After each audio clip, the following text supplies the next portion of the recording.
خراسان یعنی موجودہ افغانستان کا ذکر۔ ابن ماجہ کی روایت ہے عن عبداللہ ابن الحارث رضی اللہ تعالی عنہ قال رسول اللہ صلی اللہ علیہ وسلم یخرج ناس من المشرق یؤتون للمہدی یعنی سلطانہ یعنی سلطانہ، دونوں طرح سے پڑھ سکتے۔ حضرت عبداللہ ابن حارث فرماتے ہیں رضی اللہ تعالی عنہ کہ حضور نے ارشاد فرمایا مشرق کی طرف سے وہ فوجیں نکلیں گی، لوگ آئیں گے جو عرب میں مہدی کی حکومت قائم۔ یہ مہدی کون ہوں گے اس کا ذکر میں ذرا بعد میں کروں گا، لیکن نوٹ کر لیجئے کہ مہدی سے پہلے لازماً کسی مشرقی علاقے کے اندر وہ نظام قائم ہو چکے گا، تب وہاں سے فوجیں آئیں گی۔ یہ مشرق کون سا ہے؟ عرب کے مشرق میں آپ چلیے ایران بھی آ جائے گا، افغانستان بھی ہے، پاکستان بھی، اور اگر اس سے اور توسیع دیں تو ہندوستان بھی ہے۔ یہ ہے عرب کا مشرق، اس سے فوجیں، اس کا کیا مطلب ہے کہ اس میں سے کسی جگہ پر نظام خلافت پہلے قائم ہو جائے گا تاکہ وہاں سے فوجیں جائیں گی جو جزیرہ نما عرب میں حضرت مہدی کی حکومت کو قائم۔ اب دوسری حدیث، یہ سنن ابن ماجہ کی حدیث تھی جو میں نے دوسری، عن ابی ہریرہ رضی اللہ تعالی عنہ، یہ ترمذی شریف کی روایت ہے، قال قال رسول اللہ صلی اللہ علیہ وسلم یخرج من خراسان رایات سود لا يردها شیء حتی تنصب بایلیا۔ خراسان کے علاقے سے سیاہ جھنڈے لے کر فوجیں آئیں گی، ان کا رخ کوئی موڑ نہیں سکے گا، ان کو پیچھے پھیر نہیں سکیں گے کوئی بھی، یہاں تک کہ وہ یروشلم میں جا کر جھنڈے نصب کر دیں گے۔ ایلیا حضور کے زمانے میں یروشلم کو کہتے تھے۔ یہ یروشلم تھا جب حضرت سلیمان کی حکومت تھی اور یہاں پر معبد سلیمانی، ہیکل سلیمانی قائم ہوا، پھر یہ یروشلم ہی رہا ہے تاریخ میں، یہاں تک کہ سن 70 عیسوی میں جب ٹائٹس رومی جنرل نے اس کو گرایا، ختم کیا، سیکنڈ ٹیمپل گرا دیا اور یہاں سے یہودیوں کو کہا نکل جاؤ، یہاں سے کوئی یہودی باقی نہیں رہا، بالکل تہب بالا برباد کر دیا۔ اس کے کوئی 150 سال بعد ہیڈریان، رومن ایمپرر ہیڈریان، اس نے پھر دوبارہ آباد کیا اس شہر کو۔ 150 سال تک یہ بالکل بنجر اور بالکل غیر آباد پڑا تھا۔ اب ہیڈریان نے جب آباد کیا تو اس کا نام ایلیا رکھا، اب یروشلم نام نہیں تھا، تو حضور کے زمانے میں پھر اس کا نام ایلیا۔ اور اب اس سے کیا معلوم ہو رہا ہے کہ یہ یروشلم مسلمانوں کے قبضے سے اس وقت نکلا ہوا ہوگا، ایک دفعہ پہلے نکلا تھا 1099 عیسوی میں مسلمانوں کے ہاتھ سے نکلا، کروسیڈرز عیسائیوں نے آ کر اس کو قبضے میں کیا، لاکھوں مسلمانوں کو مارا، قتل کیا۔ اس کو 1187 عیسوی میں واپس لیا ہے، کس نے لیا ہے؟ صلاح الدین ایوبی کرد۔ عرب کھوکھلے ہو چکے تھے، عربوں نے کھویا، واپس نہیں لے سکے، بہت حکومت کر چکے تھے، 400-500 برس کی حکومت اور ان کے عیش اور ان کے آرام، اب ان میں جان نہیں تھی کہ وہ واپس لے سکے۔ واپس لینے والا گرم کرد خون تھا صلاح الدین ایوبی۔ تو گویا کہ اب آپ سمجھئے کہ 88 برس تک عیسائیوں کا قبضہ رہا یروشلم پر۔ اب 1967 میں یہودیوں نے قبضہ کیا ہے، اور اب 38 برس تو ہو گئے، 88 نہیں 38 برس تو ہو گئے ہیں، لیکن وہ دور آئے گا کہ اب پھر لیں گے، لینے والے عرب بھی نہیں ہوں گے، خراسان کے علاقے سے فوجیں آئیں گی۔ یہ خراسان کیا تھا؟ ایلیا تو میں نے آپ کو بتایا یروشلم کا نام ہے۔ خراسان اس زمانے میں ایک بہت بڑے ملک کو کہتے تھے، کچھ حصہ پاکستان کا بھی اس میں شامل ہے، کچھ حصہ ایران کا بھی ہے، ایران کے اس حصے کو اب بھی خراسان کہتے ہیں۔ خراسان ایک صوبہ ہے ایران کا چھوٹا سا۔ پاکستان میں خاص طور پر یہ جو علاقہ مالاکنڈ ایجنسی کہلاتی ہے، اس سے اوپر جتنا علاقہ ہے، اور یہ جو واخان کی ایک پٹی آتی ہے اوپر، واخان افغانستان کی ایک پٹی سی دم سی چلی آتی ہے جو جا کر چائنا کی سرحد سے مل جاتی ہے، یہاں سے لے کے یہاں تک یہ جو مالاکنڈ کا وہ درہ ہے اور پہاڑ ہے، یہ بھی خراسان کا حصہ ہے۔ باقی تقریباً 2/3 آف افغانستان، ساؤدرن حصہ نہیں ہے خراسان کا حصہ، یہ سیستان کہلاتا تھا، یہ خراسان نہیں ہے، لیکن یہ کہ اوپر کا 2/3 آف افغانستان، اور اس کے ساتھ یہ جو عرب، جو اب یہ ترک ممالک آزاد ہوئے ہیں سوویت یونین کے ڈسولوشن کے ساتھ، یہ سارا علاقہ کہلاتا ہے خراسان بزرگ، دی گریٹ خراسان۔ ایک مرتبہ ایک یہاں کا جو کاؤنسلیٹ ایران کا، وہ آئے تھے میرے پاس، ان کے اہم آدمی، ان سے میں نے پوچھا خراسان، تو پہلے تو ان کا خراسان ہمارا ایشو ہوا ہے، میں نے کہا نہیں مجھے خراسان، او خراسان بزرگ، وہ جو آپ دی گریٹر خراسان کی بات کر رہے ہیں، وہ یہ تھا۔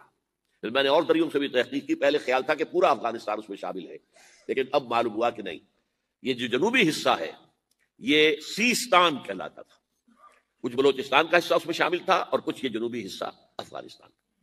یہاں سے فوجیں جائیں گی اور یہ فوجیں جا کر خراسان سے چل کر ایلیا پہنچیں گی، یروشلم پہنچیں گی اور اپنے جھنڈے گاڑ. اس کا جو نتیجہ نکلتا ہے وہ آپ سمجھ لیجئے. اس میں بھی اب میں اس سیر ترجمان القرآن اقبال کا ایک شعر آپ کو سنا رہا ہوں. ایک تو انہوں نے جو اردو میں کہا تھا، میرے عرب کو آئی ٹھنڈی ہوا جہاں سے، میرا وطن وہی ہے، میرا وطن وہی ہے. ٹھنڈی ہوا حضور کو آئی، مجھے ہندوستان کی طرف سے ٹھنڈی ہوا آ رہی ہے صلی اللہ علیہ وسلم. اس کا جو ہے حوالہ مجھے نہیں مل سکا ہے اب تک، لیکن لوگ مانتے ہیں کہ ہاں ہے، حدیث ہے، پڑھی ہے ہم نے، لیکن بتا نہیں پا رہے کوئی. اور ظاہر بات ہے کہ حدیث کا ذخیرہ اتنا وسیع ہے کہ اس میں سے تلاش کرنا آسان کام نہیں ہے. اور اقبال کو کافی علم تھا ان چیزوں کا، تو اس کو بغیر کسی بنیاد کے نہیں کہہ سکتا میرے عرب کو آئی ٹھنڈی ہوا جہاں سے، میرا وطن وہی ہے، میرا وطن وہی ہے. لیکن اس سے بھی زیادہ جو بات ہے وہ علامہ اقبال کا ایک شعر ہے جس کے پہلے مصرع میں تو حضرت مہدی کا ذکر ہے، وہ میں بعد میں اس کا ذکر کروں گا جب ان کا وقت آئے گا. خضر وقت از خلوت دشت حجاز آید بروں. خضر وقت، وقت کا خضر، میرے نزدیک وقت کا مجدد حضرت مہدی، وہ خلوت حجاز سے باہر آئیں گے. خضر وقت از خلوت دشت حجاز آید بروں، کارواں زیں وادی دور و دراز آید بروں. کارواں اس وادی دور و دراز سے چلے گا. یہ وادی دور و دراز کون سی ہے؟ وادی سندھ. وادی سندھ کا تصور پتہ نہیں آپ کو کیا ہے. آپ کو معلوم ہونا چاہیے کہ وادی سندھ، یہ سارے ٹریبیوٹس جو آ رہے ہیں، جو وادی اس دریائے سندھ میں مل رہے ہیں، جیسے ایک درخت ہوتا ہے اور اس کی شاخیں ہیں، وہ تو درخت کے تنے سے نکلی ہیں. ایک یہ کہ ٹریبیوٹریز ہوتی ہیں، چھوٹے چھوٹے دریا ہوتے ہیں، وہ ملتے ہیں تو ایک بڑا دریا بنتا ہے. یہ ٹریبیوٹریز مشرق سے بھی آ رہی ہیں سندھ میں، اور مغرب سے بھی آ رہی ہیں. افغانستان کا جو مشرقی حصہ اسی وادی سندھ کے اندر ہے، اور یہ موجودہ پاکستان، بلکہ اس میں سے کچھ حصہ جو ہم چھوڑ چکے ہیں، ہم سے نکل گیا دریائے ستلج تک، یہ اس وادی سندھ کا حصہ ہے. کہاں آ رہا ہے ستلج؟ سندھ میں. اور بیاس تو ستلج میں پہلے ہی آ گیا، راوی آ گیا، چناب آ گیا، جہلم آ گیا، سب سندھ میں پہنچ گئے. پیٹن کوٹ میں سب پہنچ گئے کہ نہیں پہنچ گئے؟ اوپر سے یہ دریائے سوات آ رہا ہے، یہ دریائے دیر آ رہا ہے، یہ دریا فلاں آ رہا ہے، یہ دریا فلاں آ رہا ہے، سب دریائے کابل میں ہو کر کہاں پہنچے؟ سندھ میں. اوپر سے دریائے ہنزا آ رہا ہے، دریائے گلگت آ رہا ہے، کہاں آ کر گرے؟ سندھ میں. پھر یہ جو دریا آ رہے ہیں جو ہمارے جو ہے درائے گومل سے چلا آ رہا ہے، ٹوچی چلا آ رہا ہے، کہاں جاتے ہیں؟ سندھ میں. یہ پوری وادی ہے. یہ افغانستان کا مشرقی حصہ جو پختون ہے، 100% پختون، وہ در حقیقت وادی سندھ کے اندر ہے. یہ دو طرف سے وادی سندھ. کارواں زیں، زیں سے مراد ازیں، کارواں ازیں وادی دور و دراز آیت بروں. فوجیں یہاں سے جائیں گی حضرت مہدی کی حکومت قائم کرنے کے لیے. خضر وقت از خلوت دشت حجاز آیت بروں، کارواں زیں وادی دور و دراز آیت بروں. یہ ہے اس سیر کا. حالانکہ یہی شخص ہے جو اپنے خطبات کے اندر نفی بھی کرتا ہے کہ یہ مہدی اور وہ یہ سب تصورات جو ہیں یہ کوئی صحیح نہیں ہے، اور یہ پرانی کوئی روایات چلی آ رہی تھی، ہر مذہب میں تصور ہے. اس طرح کی بات کہی. جب عقل سے بات کرتا تھا اس میں ٹھوکریں کھاتا تھا.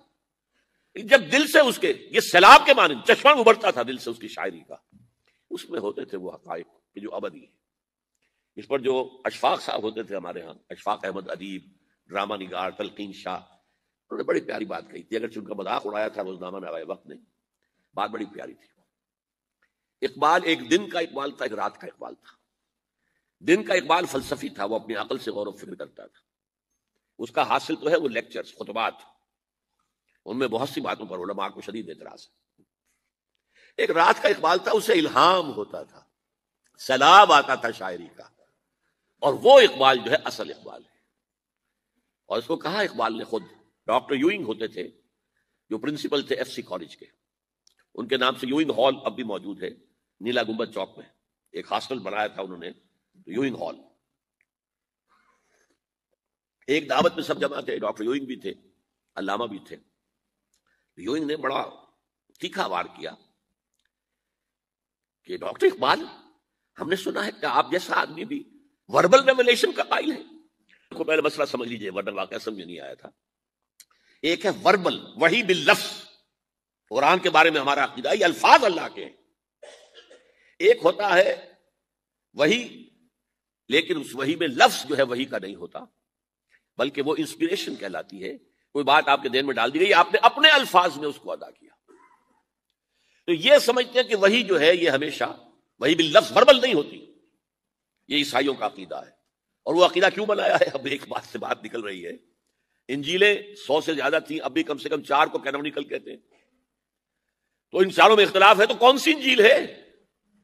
میں جب پڑھتا تھا میڈیکل کالج میں تو میں نے منٹگومری میں ایک بہت بڑا کمیشن ہے، تو وہاں پادری صاحب سے مسٹر وائٹ جا کے میں نے کہا کہ which one of these is Bible.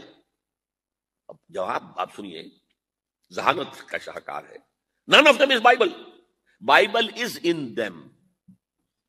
ان میں سے کوئی بائبل نہیں ہے، بائبل ان کے اندر ہے.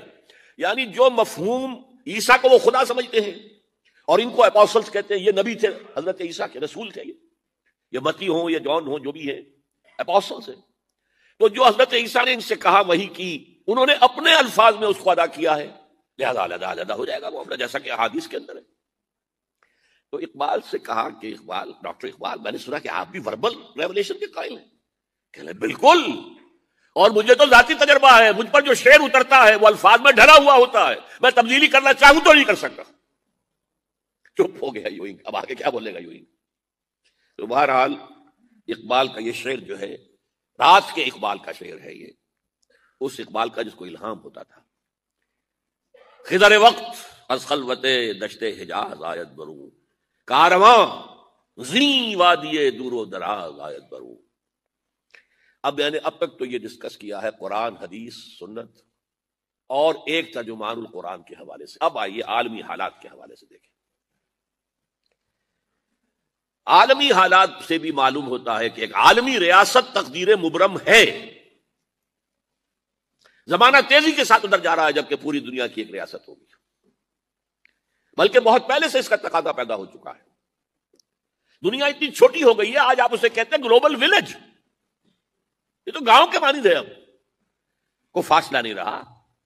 امریکہ میں تاج پوشی ہو رہی ہے بش صاحب کی، ان کا منظر ہم بیٹھے دیکھ رہے ہیں، سارا کا سارا 12,000 میل دور بیٹھے ہوئے دیکھ رہے ہیں.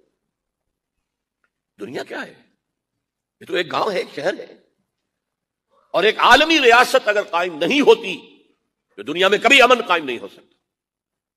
لہذا دنیا میں امن کے لیے ایک عالمی ریاست ضروری ہے، اور اسی کے پہلے قدم کے طور پر وہ لیگ آف نیشنز جو ہے قائم کی گئی تھی. کوئی تو ادارہ ایسا ہونا چاہیے جہاں دنیا کے سارے ممالک کے نمائندے بیٹھیں، سوچیں، غور کریں، فیصلے کریں. اگرچہ وہ جو بے ایمانیاں دلوں میں تھیں، جو بدنیتیں دلوں میں تھیں، انہوں نے ناکام کر دیا اس کو، لہذا وہ مر گئی، ختم ہو گئی. ہاں، جنم دے گئی اسرائیل کو، اس کے وطن سے اسرائیل نے جنم لیا. اسرائیل نے نہیں، بالفور ڈکلریشن نے، کہ یہودیوں کو فلسطین میں آباد ہونے کی اجازت ہے. اچھا، جب وہ ختم ہو گئی تو تقاضا موجود تھا، کوئی ادارہ ایسا ہونا چاہیے بھائی بیٹھے سب کے سب وہاں فیصلے کریں، ورنہ تو 2 برتن کھڑک جائیں گے تو اس کے بعد وہ عالمی جو ہے ایک کنفرنٹیشن ہو سکتی ہے. تب یہ پھر دوبارہ یونائٹڈ نیشنز آرگنائزیشن بنی، اور اب وہ بھی دم توڑ رہی ہے بیچاری، کئی روز سے دم توڑ رہی ہے. اس لیے کہ عراق وار کے ضمن میں ایک پیسہ بھر بھی وقت نہیں دی بش نے UN کی حمایت یا مخالفت کو. کیا رہ گیا اس کا وجود؟ بس ایک کلب ہے، آؤ بیٹھے گفتگو کرو، اللہ اللہ خیر سلام. جتنے ریزولوشن UN نے پاس کیے جنرل اسمبلی نے اسرائیل کے خلاف، سب کو ویٹو کیا ہے امریکہ نے. تو فائدہ کیا ہوا بھائی؟ جنرل اسمبلی کا فیصلہ کشمیر کے بارے میں موجود ہے 55 سال سے، اس پر عمل درآمد نہیں ہو سکتا.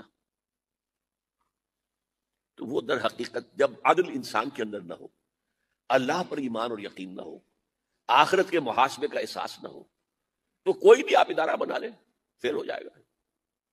ایک زمانے میں، وہ بھی میرے زمانے طالب علمی کا ہے، جمعیت طلبہ والے جو ہے کراچی سے نکالا کرتے تھے اسٹوڈنٹس وائس، ایک انگریزی ہفت روزہ، اس میں لکھا تھا UN کا مطلب ہے یونائٹڈ نیشنز آرگنائزیشن نہیں، انٹائڈ نیشنز آرگنائزیشن، جو بندھی ہوئی نہیں ہے آپس میں. یہ نیشنز جو ہے ان کا کوئی آپس میں تعلق نہیں ہے، ان کی آرگنائزیشن ہے، انٹائڈ، یونائٹڈ کی بجائے. اور آج اس کا مطلب سامنے آ چکا ہے. لیکن تقدیر مبرم ہے. The march of history cannot be stopped. چاہے نیو ورلڈ آرڈر آئے، چاہے جسٹ ورلڈ آرڈر آئے گا ورلڈ آرڈر، جس میں کوئی شک نہیں ہے. گلوبلائزیشن ہو رہی ہے، ٹرپس کا معاہدہ ہو رہا ہے، یہ سارا جو ہے کدھر ہم سفر کر رہے ہیں، کدھر جا رہے ہیں؟ Towards a world state. اس عالمی ریاست کے قائم ہونے میں کمپیٹیٹرز کون کون ہیں؟ کون اپنا نظام قائم کرنا چاہتا ہے؟ اس کے لیے اقبال کے 2 شعر: دنیا کو ہے پھر مارکہ روح و بدن پیش، مارکہ روح و بدن، روحانیت اور میٹیریلزم، دنیا کو ہے پھر مارکہ روح و بدن پیش، تہذیب نے پھر اپنے درندوں کو تہذیب کے درندے، یہ ہے مغربی قوموں کے لیے بہترین لفظ ہے، تہذیب کے درندے، کہتے ہیں سویلائزیشن سویلائزیشن سویلائزیشن، اور جو درندگی وہ کرتے ہیں کوئی بھیڑیے وہ درندگی نہیں کر سکیں گے جو وہ کرتے ہیں۔ دنیا کو ہے پھر مارکہ روح و بدن پیش، تہذیب نے پھر اپنے درندوں کو ابھارا، اللہ کو پامر دیے مومن پہ بھروسہ، ابلیس کو یورپ کی مشینوں کا سہارا۔ This grand confrontation is very soon to come, very soon to come, very soon to come۔ ایک طرف اللہ ہے اور مرد مومن ہے، دوسری طرف ابلیس ہے اور اس کا سب سے بڑا ایجنٹ یہودی ہے، اور یہودیوں کے سپورٹرز عیسائی ہیں۔ یہ ہے 2 طرفہ، یہ 2 فریق ہیں، اور وہ میں آپ کو پہلے سنا چکا ہوں نظم۔ ابلیس نے کہا تھا مجھے نہ جمہوریت کا کوئی خطرہ ہے، نہ کوئی فاشزم سے خطرہ ہے، نہ کوئی اشتراکیت سے خطرہ ہے اگر کوئی خطر مجھ کو تو اس امت سے ہے جس کی خاکستر میں ہے اب تک شرار آرزو۔ خال خالص قوم میں اب تک نظر آتے ہیں، وہ کرتے ہیں اشک سحر گاہی سے جو ظالم وضو۔ وہی خطرہ ہے جس کا ذکر کیا جب USSR ختم ہو گئی، جس کے لیے نیٹو بنایا گیا تھا، جس کے لیے سیٹو بنایا گیا تھا، جس کے لیے سینٹو بنایا گیا تھا، ٹو کنٹین USSR۔ اب جب USSR ختم ہو گیا وہ تو سربت سجود ہو گیا مغرب کے سامنے، ہاتھ پھیلا کر بھیک مانگنے کی پوزیشن میں آ گیا۔ اس وقت اثر نو نیٹو کو آرگنائز کر رہے ہیں، ایکسٹینڈ کر رہے ہیں۔ تو کسی نے پوچھا چیف آف دی نیٹو سے کہ یہ اب آپ کو کس بات کا دے؟ ہمیں مسلم فنڈامنٹلزم سے خطرہ ہے، وہ جو ابلیس نے کہا وہی اس نے کہا، ہمیں اندیشہ ہے مسلم فنڈامنٹلزم سے، لہذا ہمیں چوکس رہنا ہے اور مضبوط کرنا ہے اور تکڑے ہونا ہے۔ یہ ہے در حقیقت ہے اگر کوئی خطر مجھ کو تو اس امت سے ہے جس کی خاکستر میں ہے اب تک شرار آرزو۔ اب دیکھیے، ایک طرف میں نے بتایا ایک یہودی ہیں اور ان کے خواب ہیں۔ خواب کیا ہیں؟ گریٹر اسرائیل قائم، جس میں تقریباً پورا مڈل ایسٹ آ